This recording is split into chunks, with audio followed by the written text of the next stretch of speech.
IT job కోసం చూస్తున్నారా? ఐటీలో కెరియర్ బిల్డ్ చూసుకోవాలనుకుంటున్నారా? అయితే సమాధానం కోడింగ్ ట్యూటర్. విశాఖలో వివాహిత మృతి పలు అనుమానాలకు తావిస్తోంది. గోపాలపట్నం రామకృష్ణాపురంలో ఉంటున్న శ్యామల అనే 25 ఏళ్ల మహిళ ఇంకా సంవత్సరం కూడా కాలేదు పెళ్లి అయి.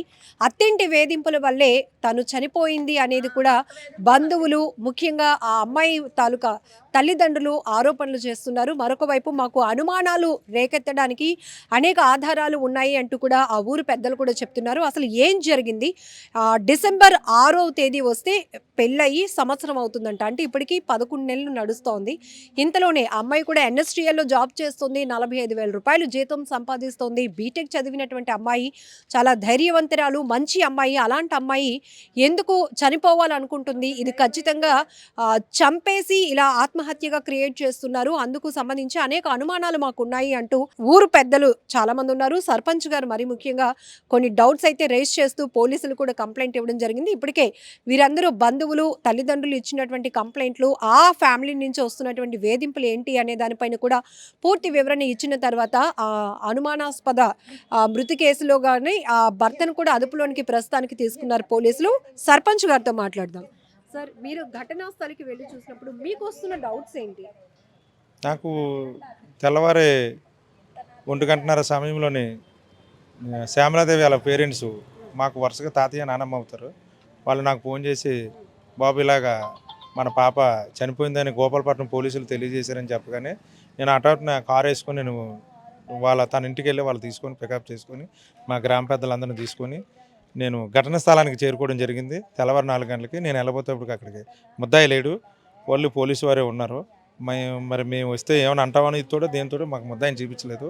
చూపించబోగా నేను అసలు ముద్దాయి ఏడు ఎక్కడ ఉన్నారు ఏంటని నేను ప్రశ్నించగా, బాడీ కూడా ఫస్ట్ అయితే మాకు చూడడానికి రైట్స్ లేవు, క్లూస్ టీమ్ రావాలా, అది రావాలి ఇది రావాలని చెప్పారు. లేదు సార్, మేము ఒకసారి మేము కూడా మనుషులమే కదా, మేము కూడా చూడాలి కదా, చనిపోయిన బాధలో ఉన్నామంటే అప్పుడు నన్ను వాళ్ళ పేరెంట్స్ని ఇద్దరిని కూడా లోపల పంపించడం జరిగింది. మేము వెళ్ళిన పిదప మా పాప అయితే మంచం మీద పడిపోయి ఉన్నది. తర్వాత ఈ దగ్గర ఇదంతా కూడా రక్తం మండి కట్టేసి చాలా అనుమానానికి దారితీస్తుంది. మా అనుమానం ఏంటంటే ఈయన చంపేసి ఉరేసాడేమో అన్న అనుమానం మాకు ఖచ్చితంగా కనిపిస్తుంది. అమ్మాయి అయితే ఉరి వేసుకుంది శ్యామల అని ఎవరు డిక్లేర్ చేశారు? ఉరి వేసుకున్నది పోలీసులు సీఏ గారు చెప్పడం ఏంటంటే, మాకు దగ్గర సూసైడ్ చేసుకున్న లెటర్ ఉన్నది, అమ్మాయి రాసిందా ఏది రాసిందా అనేది మేము ఇంటర్గేషన్లో చెప్తామని అన్నారు. అయితే మేము నమ్మలేదు. నమ్మకపోయినా సరే, మీరు ఏదైనా సరే మేము అన్నీ కూడా ఇది ల్యాబ్ పంపి అన్నీ డిక్లేర్ చేసి మేము అన్నీ కూడా నిర్ధారణ అయిన తర్వాత మేము ముందుకే ప్రొసీజర్ అవుతామని చెప్పి. నాకు అనుమానం కలిగే ఏరియా ఏంటంటే ఈ ముక్కు నుంచి ఇదంతా బ్లడ్ రావడం, ఇదంతా రావడం. యాక్చువల్గా ఏంటంటే సూసైడ్ చేసుకున్న వాళ్ళకి బ్లడ్ అన్నది రాదు. ఒకవేళ వస్తే ఒకవేళ అవుట్ సైడ్కి రావచ్చు, లేదంటే నాలుగు బయటకు రావచ్చు, లేకపోతే కళ్ళు బయటకు రావచ్చు. ఈ సింటమ్స్ అవి కూడా అక్కడ కనిపించుకుంటా ఈ ముక్కు మీద ఏదో బలంగా ఏమన్నా చేసి కానీ చేయడం వల్ల ఇంత బ్లడ్ వచ్చిందని చెప్పేసి మా అనుమానం పోలీసు వారి దగ్గర కూడా రేజ్ చేయడం జరిగింది. అలాగే అమ్మాయి అయితే చాలా ఇంటెలిజెన్స్, అంత అమాయకంగా హ్యాంగింగ్ చేసుకొని చనిపోయే అమ్మాయి కాదు. బీటెక్ చేస్తూ సివిల్ కూడా ప్రిపేర్ అవ్వడానికి చాలా ఎడ్యుకేటెడ్ అమ్మాయి. ఎన్ఎస్టీఎల్లో జాబ్ రావడం అంటే అది ఆసమస్ కాదు. మా గ్రామానికే మంచి పేరు తెస్తుందని చెప్పి మేము అందరం ఎంతో ఆశించాం. ప్రిపేర్ అవ్వాలనుకున్నా. అలాంటి సమయంలోనే నేను కూడా మ్యారేజ్ టైంలో వెళ్ళాను. వాళ్ళ దగ్గరికి వెళ్ళడం, వాళ్ళు అడిగినవి అన్నీ కూడా ఇవ్వడం కూడా నాకు కూడా తెలుసు. మ్యారేజ్కి వెళ్ళడం అది జరిగింది. తర్వాత ఏం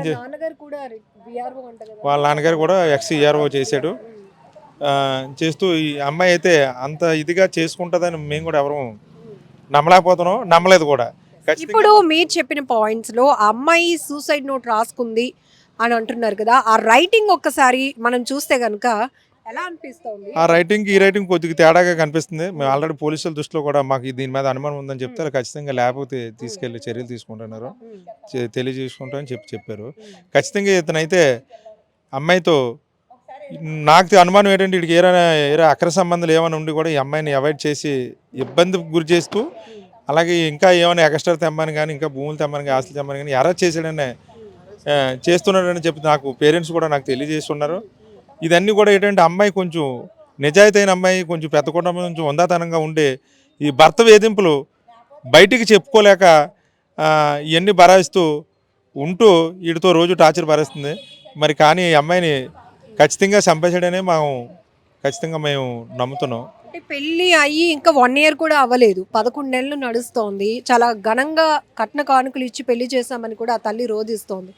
ఆమె ఇప్పుడు ఆ బాడీ నుంచి తీసిన మంగళసూత్రాలు పట్టుకొని కూడా ఆ తల్లి రోధిస్తున్న తీరు చూస్తే చాలా బాధేస్తోంది. ఇవంతా కూడా చూస్తుంటే ఏమనిపిస్తోంది సార్? కట్నాలు ఇస్తున్నారు, పిల్లల్ని చదివించి అత్తారింటికి పంపిస్తున్నారు, అయినా కూడా ఈ వేధింపులు ఇంకా ఇంకా కావాలని, లేకపోతే వేరే వ్యక్తులతో వివాహేతర సంబంధాలు కొనసాగిస్తూ ఇట్లా ఆడవాళ్ళ జీవితం పెళ్ళి అంటే భయపడే పరిస్థితికి వచ్చేసినటువంటి పరిస్థితి. ఏం చెప్తారు? ఎలాంటి న్యాయం కోరుతున్నారు ఈ కేసు విషయం? ఖచ్చితంగా ఇలాంటి దుర్మార్గులకి కఠినమైన సెక్షన్లు ప్రభుత్వం వారు తీసుకొచ్చి పోలీసు వారు కూడా సెక్షన్లు వేసి కఠినమైన శిక్ష విధించి యావజ్జీవికర జైలు శిక్ష వేస్తేనే ఇలాంటివి చేయాలంటే మరొక ఆడపిల్లలకి ఇబ్బంది పెట్టాలంటే ఇవాళ మా ఆడపిల్ల నష్టపోవచ్చు. సరే రేపొద్దున ఏరే అమ్మాయికన్నా ఏరే ఆడపిల్లకైనా ఎవరికి కూడా ఇలాంటి అన్యాయం జరగకుండా ఉండాలంటే ఇలాంటి వారి మీద ప్రభుత్వం మంచి చట్టాలు తీసుకొచ్చి వీళ్ళకి శిక్షించాలని చెప్పేసి మా తరపున ప్రస్తుతానికి మీరు కంప్లైంట్ ఇచ్చిన ఆధారంగా పోలీసులు అతను ఏమైనా అదుపులోకి తీసుకున్నారా? ఎక్కడున్నాడు ఆ వ్యక్తి? పోలీసులు మేము ఆల్రెడీ మా అదుపులో ఉన్నాడు, మేము ఆల్రెడీ ఆయన్ని మా కస్టడీలో ఉన్నాడు, మేము అరెస్ట్ చేసి జైలు పంపుతామని మరి మాకు తెలియజేశారు. ఇంకా మరి బాడీ పిఎం కూడా అవ్వలేదు.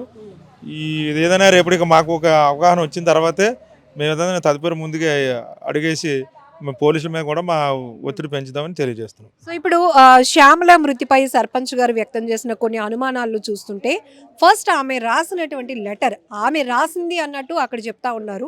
బట్ ఆ రైటింగ్ చూస్తే 10th క్లాస్ కూడా చదివి ఉండే వాళ్ళు కాదు అనిపిస్తుంది. ఒకసారి మనం ఆ లెటర్ చూపిద్దాము, ఆ రైటింగ్ ఒకసారి చూపిద్దాం. ఫోన్లో ఉన్నటువంటి రైటింగ్ తను ఏం రాసింది, ఎలా ఆ రైటింగ్ ఉంది, స్పెల్లింగ్ మిస్టేక్స్ కూడా చాలా ఉన్నాయి. ఒక బీటెక్ చదివిన అమ్మాయి, ఎన్ఎస్టీఏలో జాబ్ చేసిన అమ్మాయి, సివిల్స్కి కూడా ప్రిపేర్ అవ్వాలి అనుకుంటున్న అమ్మాయి, ఆ రైటింగ్ ఎంత ప్రొఫెషనల్గా ఉంటుందో మనకు తెలుసు. అలాంటిది ఇక్కడ జస్ట్ మీరు కెమెరా జూమ్ చేసుకుంటే ఇందులో మీరు ఎస్ ఇక్కడ మనం చూడొచ్చు, శివ నన్ను క్షమించు, నీ జీవితంలోనికి వచ్చి నేను డిస్టర్బ్ చేశా, నేను జీవితంలో ఎన్నో సాధించాలనుకున్నా కానీ నా జీవితమే నాకు అన్నీ నేర్పింది, ఏది జరగదు అని నువ్వు చెప్పినట్టు ప్రాణం తీసుకోవటం అంటే అంత తేలిక కాదు, ఎన్నో ఆలోచనలు చుట్టూ ముడతాయి, నా వాళ్ళు బాధపడతారు. ఇక్కడ వాళ్ళు అనేది కూడా చూడండి, ఆ రైటింగ్ ఒకసారి, క్షణికావేశంలో తీసుకునే నిర్ణయాలు మంచివి కావు అని నేను నమ్మేదాన్ని, అలాంటి నేనే ఈ మానసిక వ్యాధిని తట్టుకోలేకపోతున్నా, నేనే సరిగా ఉండలేకపోతున్నా, అందరినీ బాధ పెడుతున్నా, నా వల్ల కాదు ఇంకా ఎవరిని బాధ పెట్టడం. అమ్మా నాన్న అన్నయ్య, అన్నయ్య అనే స్పెల్లింగ్ కూడా మనం జస్ట్ చూడొచ్చు. జస్ట్ ఇవన్నీ మనం అబ్జర్వ్ చేయడానికి వీళ్ళు అనుమానం వ్యక్తం చేస్తున్న దానికి, ఒక బీటెక్ చదివినటువంటి అమ్మాయి, సివిల్స్కి ప్రిపేర్ అవుతున్నటువంటి అమ్మాయి తెలుగు కూడా రాయలేని పరిస్థితిలో ఉంటుందా? అన్నయ్య అని రాసుంది ఇక్కడ.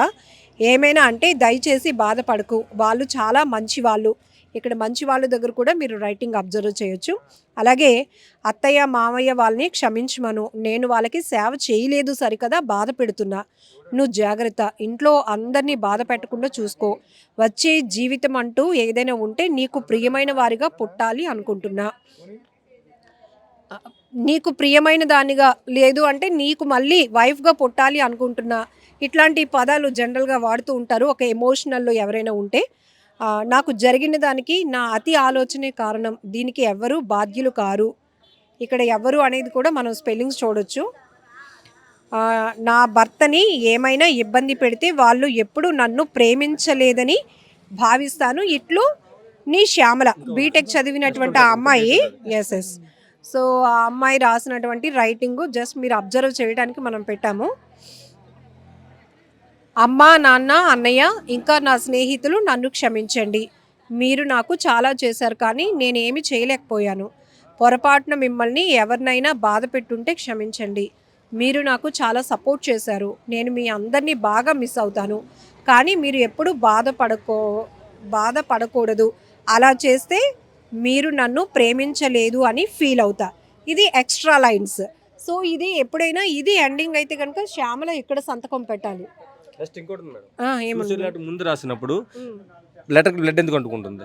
ముందే లెటర్ ప్రిపేర్ చేసి పక్కన పెట్టుకుంటారు కదా.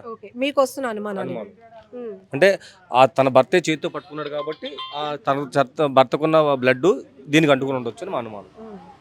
సో రైటింగ్, ఈ అమ్మాయి రైటింగ్ అని మీకు అనిపిస్తోందా? అనిపించట్లేదు, అనుమానం వస్తుంది. ఆ అమ్మాయి రైటింగ్ అనిపించట్లేదు. అయితే పోలీసు వారు అంటున్నారు అదే మేము ఆ డౌట్ని రేజ్ చేస్తే మేము దీన్ని టెస్ట్కి పంపిస్తాం, ల్యాబ్ పంపిస్తాం, కంపేర్ రెండు మ్యాచ్ అయితేనే మేము యాక్షన్ తీసుకుంటాం, లేకపోతే వేరే విధంగా ఉంటుందని చెప్పేసి పోలీసు వారు మాకు హామీ ఇచ్చారు.